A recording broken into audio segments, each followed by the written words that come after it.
Yes.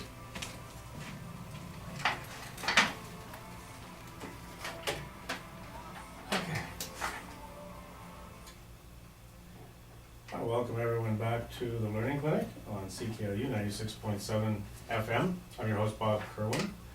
And as usual, we are running a series of shows trying to meet the candidates running for City Council. And as most of you know, we've had Dan Melanson in here just prior to this time. We had him in at 12 o'clock talking to us about the Greater Sudbury Taxpayers Association.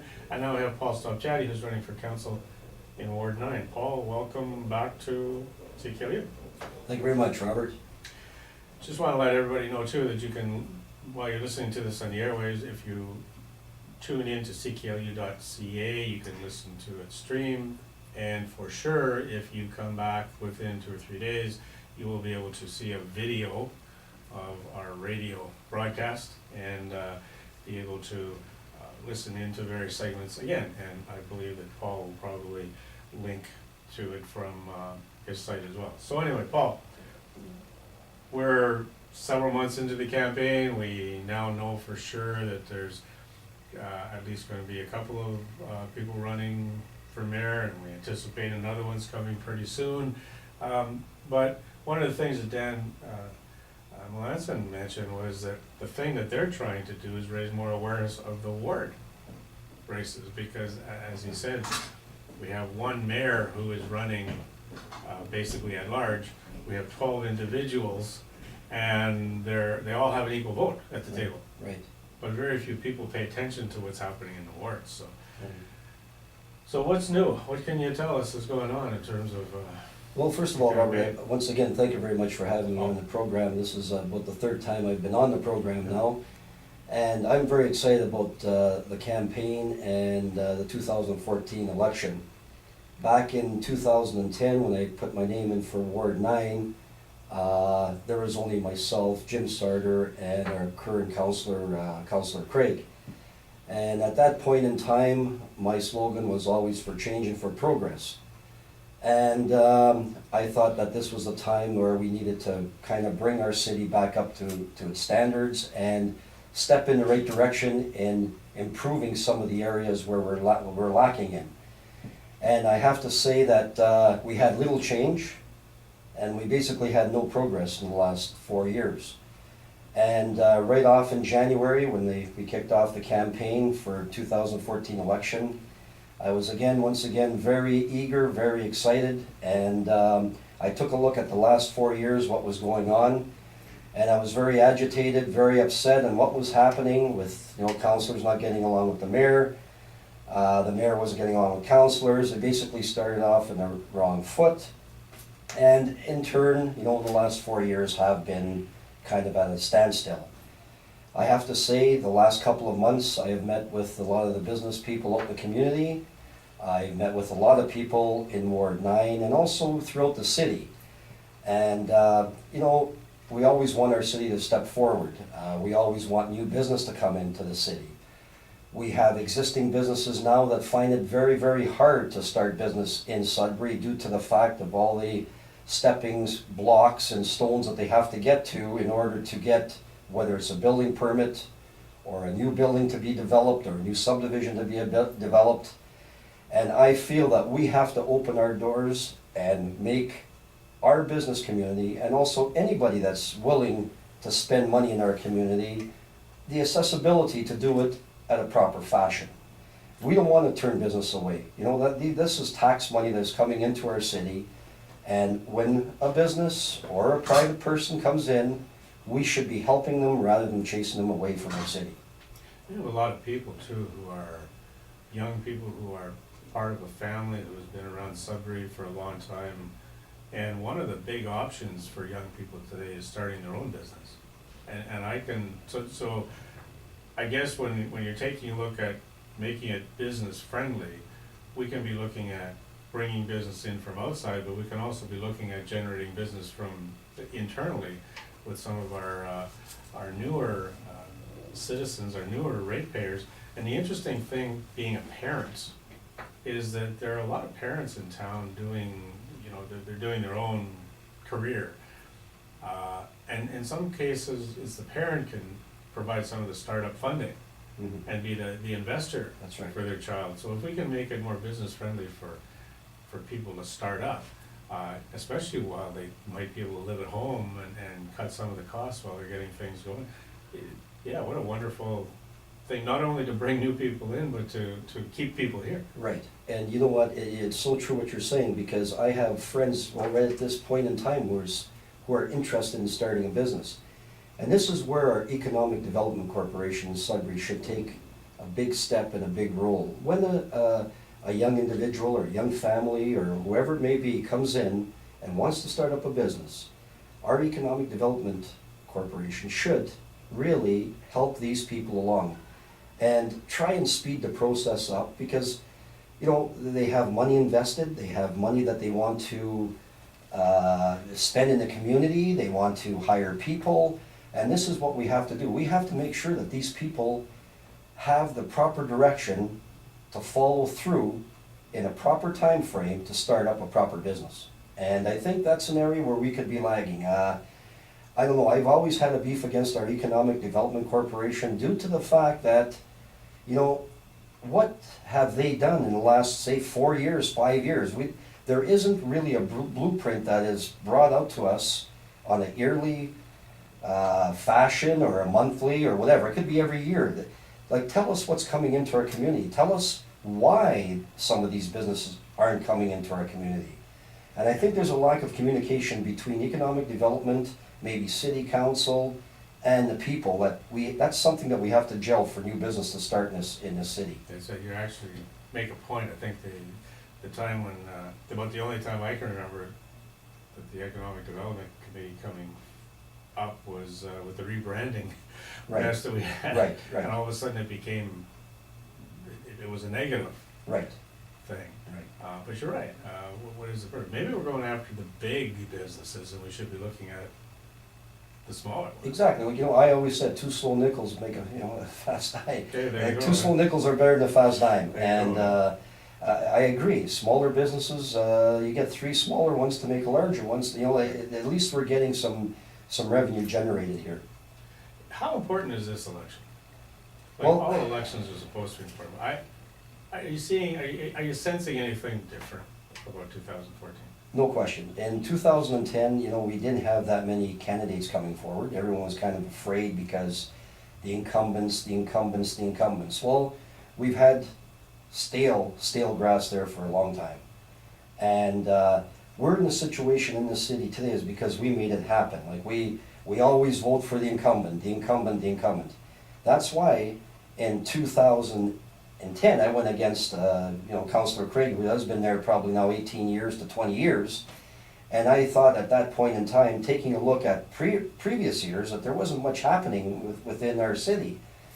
So at that point in time, I said, we need a change here. We have to get some business people in there, somebody that has some business sense that would run this city like a business. Right now we're not running it like a business. Because I'll tell you, if I ran my business like the way the city is being run, I'd be out of business tomorrow. And I think we all have to take a look at that this year. I think it's going to be a great election year. I think we're going to see some new faces. We're going to see some people that are really eager to make things happen in our community, which was lagging the last little while. And, everything that we're going to do once we're in there as councillors might not be the right thing, but I'll tell you, you have to put your neck out on the line sometimes and make proper decisions that you think are proper. Are they going to be right or wrong? But at least make some type of a decision. Because right now, you want to build something that takes like 3, 4 months, 5 months, 6 months, or say we're talking about arenas or whatever, we're talking about some major projects. We're waiting. The clock is ticking, and we've been waiting too long. Now, in 2014, it's going to take a while, take maybe a year, but get the plan set, get your objectives set, work through the objectives, and let's make things happen. Sounds as if you're taking a real evidence-based approach to finding solutions to the issues instead of just taking an opinion that this is what I want because I think it's good. And as I'm looking from the outside in, I'm getting a sense that a lot of decisions are being made, and when I'm hearing the arguments for them, they're not convincing. They seem to be made, but the arguments aren't very convincing to me, and there's no evidence, and they're made in many cases on emotion as opposed to Right, to fact. right. So when you're talking about taking a more business-like approach, I think most business people are very evidence-based when they're Exactly. making decisions. Exactly. See, when you're in business for yourself, you're dealing with your own money, okay? And I think, as a city, we're dealing with taxpayers' money, but at the same token, taxpayers' money, we have to make sure that, that tax base is there, but we also generate employment and generate new business. Right now, we basically have two major businesses in our community. It's valet and maybe the hospital, okay? But if you take a look, how much more we can get with these little businesses coming into town and making it worthwhile for them. I'm not saying give them the sun, the sky, the moon, but sit down with them at the table and don't chase them away.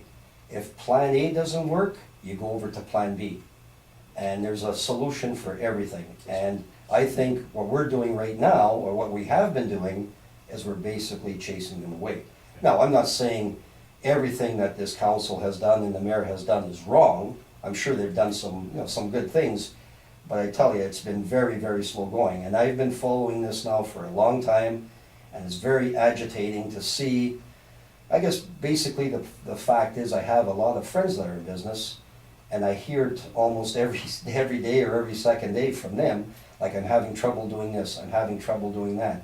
I've sat down with major stakeholders in the city, and it's all the same story. Like, we're getting blocked from City Hall, we're getting blocked, we have to do that, why do we have to do this? Nobody's getting back to me, there's no calls being returned. I'll tell you, if there's a phone call that comes in to me, I guarantee you within 24 hours I'm gonna get back to them, whether it's the right answers or whether I don't have the answers, but a phone call is very, very important, and you have to keep the momentum going, and that's what's lacking. So I guess in a nutshell, Robert, I think, we have been missing the boat in the last little while, and I think that, the party is over now, let's get down to brass tacks, and let's get down to business. I think too, one of the things that I'm getting is that from where I'm sitting in the seat, having all the interviews and talking to different people, it's a really interesting perspective, because I'm getting the arguments being presented and we're discussing, and as I'm going through this, I'm finding, okay, a lot of my positions are not being changed, but they're being enlightened. Right.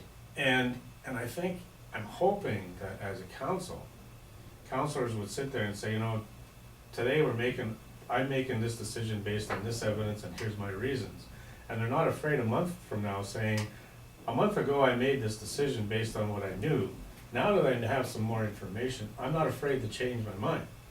Right. And I think we're living in that kind of a world today, where what we know 1 month may be totally different from what the situation is the next month.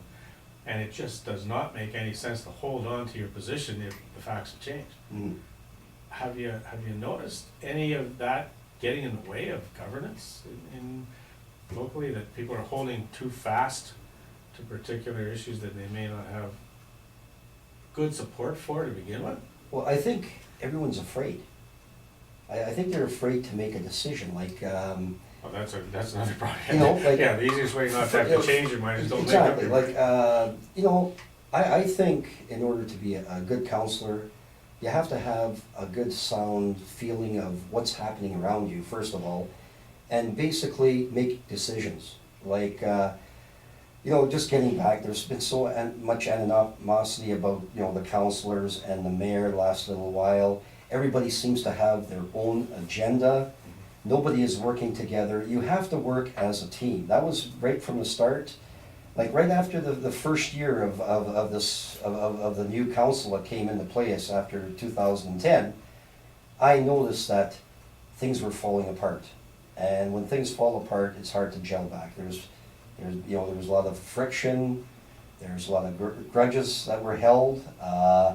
So when you come to the table, sure, you might have a great idea, but you know, Joe Blow here might say, well, you know, you have a good idea, but you know what, I'm not gonna support you because I'm gonna be worried about this other guy maybe being upset with me for supporting you. So Yeah. there was a lot of that going on, and I think we have to cut that all out, get in there as a team. The mayor is very important. We have to make sure that we have a solid mayor that is willing to work with their councillors, willing to gel with their councillors. We're not all going to agree on the same thing, but at the end of the day, we shake our hands and we say, you know what? Tomorrow's another day, we'll be back at the table. Let's work together. Let's try and resolve what we did yesterday. Yeah, no, that's a good point. Some of the issues that you see are of more concern to the general public. Are there any kind of coming up to the surface that? Well, you know, we talked, you know, some of my platform, maybe just getting into that a little bit, like the HCI funds, okay? Like the $50,000 that each councillor gets per year. You know what, I truly believe that's a good idea, but it has to be administered properly. Yeah. If I get in as a councillor, which I hope with the help of everybody else that's working with me that we're gonna get in, I think it's important to form some type of a committee. It doesn't have to be even people from your ward, but some people that are good people that have good judgment.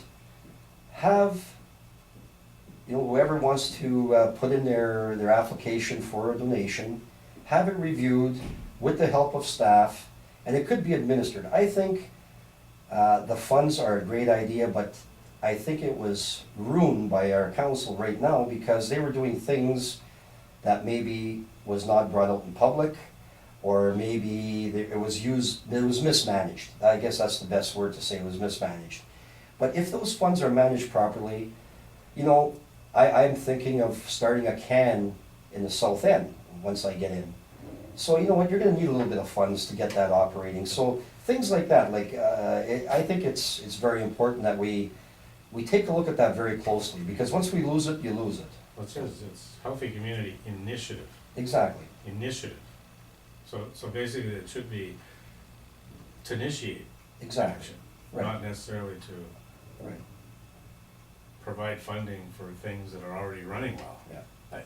And so I guess, yeah, you're right, I think that, but there's another good, healthy position. It's, you're not in favor of abolishing it, you're not in favor of keeping it, but you think it's gotta be revised. Right. Let's look at it. Right. And if you do have an examination of it and the arguments come out that support getting rid of it, then I think as councillors, we really should be saying, you know what, I'll listen to the arguments, and any reasonable person will listen to these arguments and say, you're right, based on this, this is the decision we should make.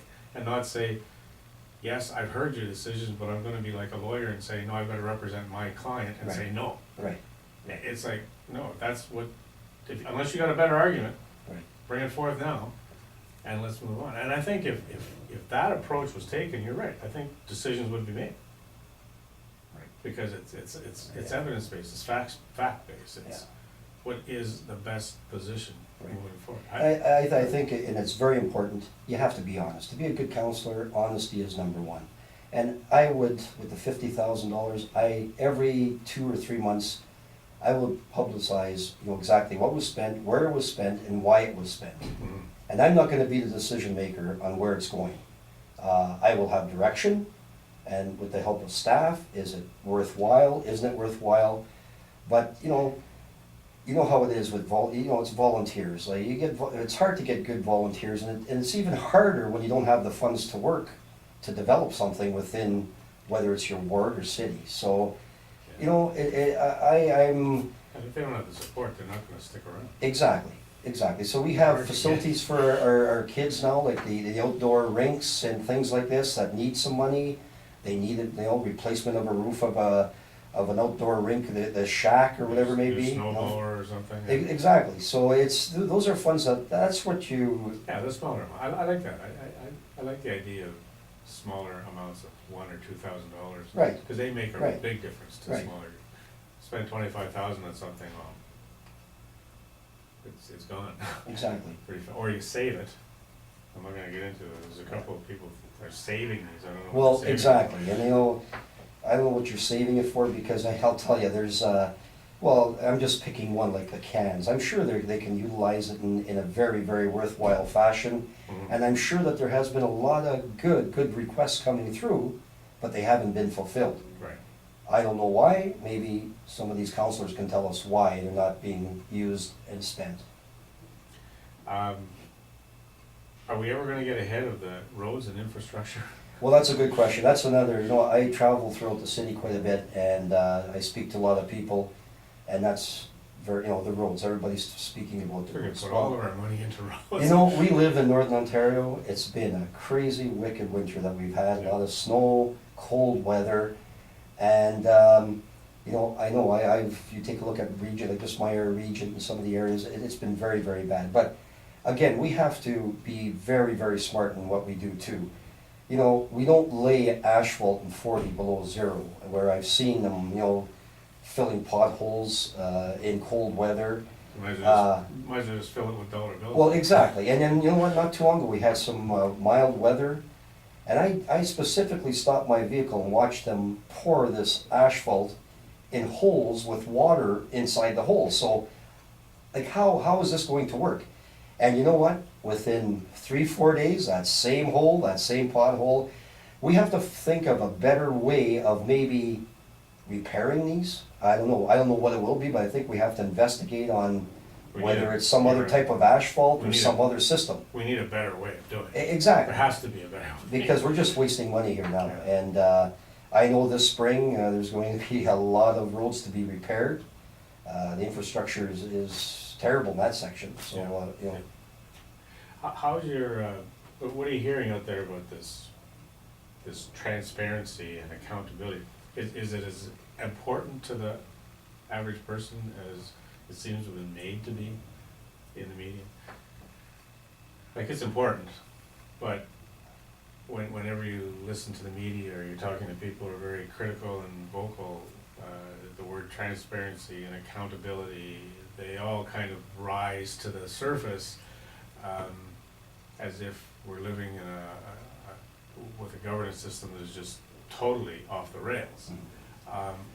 Are you speaking like accountability within the staff, accountability within council? Basically, the whole concept of accountability and transparency. Well, yeah, I think, accountability is very important. There's no question. We have to be accountable to what we spend and what we do. And has there been accountability? That's a good question. I think we have to improve in accountability. We have to maybe take a look at each and individual department within our municipality here, the greater city of Sudbury, and I'm sure there are ways where we can improve in every department. And are we lacking in that area? Well, I don't know if we're really lacking, but I think there's room for improvement. So you think we can use an efficiency review or? Exactly, no question. I think every department should be reviewed, and we have to take a look at some cost savings. I'm sure that we can find quite a bit of cost savings in every department if we spend the time and have somebody focus on that particular item. Mm-hmm. But without necessarily, I think I'm reading between the lines here, but without necessarily impacting on some of the key services we're providing to the people who need it the most. It's easy to say cut 10% of your budget, but if the 10% you're cutting is providing something that's critical to low-income individuals and seniors, then that's not a cut that you want to look at. But there are some cuts where we're probably spending where we have to question why are we even putting the money in here. Exactly. You're accountable, but is it effective? Is it efficient? And I'm sure that every one of us can take a look at the entire operation and find places where we have to say, well, why are we doing this? Why are we spending so much money on this many people to do this particular thing when it doesn't seem to be productive? Exactly. Like, I know that, for instance, a snow removal section they've done a very, very good job. For the amount of snow that we got this year, I have to commend the whole staff in that department, the roads department, because, you know, they were out there day in and day out, and they've done an excellent, excellent job. But what gets me is when you see one of these pieces of equipment that clean off the sidewalks, okay? There's a plow coming behind, like, there's one ahead going with the sander, then there's one behind scraping it down, you know? So you wanna ask yourself, well, that's been mismanaged somehow, but Yeah. I've seen that happen a few times. Those are, you know, that's kind of a little bit of nitpicking here, but if that happens there, can you imagine what happens to some of the other departments in different areas? And those are the things you remember. Right, right, You don't remember when they're going through in the right order. Mhm. That's just normal. yeah. So, no, that's good. Recreational facilities, Well, I guess when we get into recreational facilities, now we're talking about a new arena. You know, people ask me the question, what do you think about a new arena? Well, I'm in favor of a new arena, there's no question. But I truly believe that we should take a look at having that arena partnered or business, let it go to the private sector, okay? And first of all, I'm sure that they would build a beautiful arena. Second of all, they will probably manage it very, very well because it is their own money that they're spending. Take a look at some of the other cities like Kingston and these areas. Business have built new arenas and they are making money. And so when we get into arenas, I'm saying yes, but I'm just saying taxpayers, maybe not. Partnership, maybe, but take a look at the total business atmosphere out there and see who can build us a nice arena and who will manage it for us. I always said, the city's not in the real estate business, and I don't know, in these arenas, sometimes, I don't know if we should be in that business. We should, you know, try and maybe privatize some of that section of the business. yeah, no, I know it's an issue that's coming up, but they're restructuring the fees in the city-owned fitness centers and pools. And there's a huge issue coming up in the valley in about a week, because Valley's operating at a 93% cost recovery basis. 93% for a place that generates over 400,000 in revenue and spends about 500,000. Like 93% in any city-run facility, Wow. to me is pretty good. But overall, with all 5 sites, we're operating at about a 60 or 62% cost recovery. So the answer has been to harmonize the fees, to increase the fees significantly, which means in many cases 200 to 300% increase in the Valley East fees, even though they're operating at a cost recovery. And it's causing a huge uproar because of the history of, you've been around, the history of when Howard Armstrong Recreation Center was built. It was Right. huge controversy in the city. There were petitions or everything Right. in 1983, because people like myself had to say, am I willing to pay so much money on my taxes for the next 30 years to build this facility? And the guarantee was rates would be so affordable that everybody would be able to be in there. And now the fee structure is being proposed to go so much higher Right. that it could drive down revenue and increase the deficit. Exactly. So it's a concept that, from my point of view, what I'm looking at, and this is something that councillors have to look at, is this now an approach that we're gonna be taking? That we're gonna make people pay for all of the facilities that we provide? And does that then get into having to have toll booths on bicycle lanes? Mhm. Does it get into having to charge membership to go on walking trails? Mhm. Or charge entrance to Bell Park to go swimming? Because when you take a look at these recreation facilities, there's certain things you have to do as a municipality that you're gonna pay for. Right, exactly. So it almost comes down to a definition of what is our role as a city council. What are the things we should be doing, what are the things we shouldn't be doing, and at the end of the day, what do we have left? That's right, exactly, and that's one thing that we have to take a look at. We have to prioritize our ideas, number one, because as you say, these arenas, the city's paying for them now. And at the end of the day, if if there's not enough revenue there, where's it gonna come from? Increase in taxes, another 2.5, 3% increases. I always said, the taxes should not increase more than the rate of inflation. Okay, I would like to see a zero tax base. Take a look at, as I mentioned, all the departments, all our spendings that we're doing. Where can we cut? That's the big question. Where can we cut? What areas